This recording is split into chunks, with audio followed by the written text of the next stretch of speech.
Hai, Assalamualaikum. So, hari ni aku nak review sebuah filem yang baru je rilis dekat sinema Malaysia, iaitu filem Sitare Zameen Par. Banyak gila poin positif yang ada dalam movie ni yang menyebabkan dia dapat 10/10 bintang.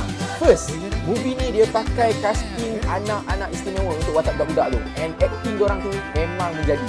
Second, humor yang ada dalam movie ni memang on point mic. Dari start sampai ending memang penuh dengan komedi yang akan buatkan kau senyum and gelak. Movie ni memang padat dengan isi tersirat dan tersurat.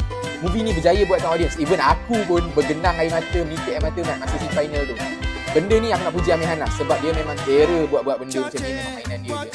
Nombor 6, walaupun movie ni remake, tapi bagi aku diorang mampu execute movie ni dari version asal kepada version Bollywood dengan sangat cantik, and bagi aku diorang memang berjaya lah buat movie ni. गाने सुन के रिपीट पे प्रेम कहानी की शुरुआत चाहे जो हो हैप्पी हुई एंडिंग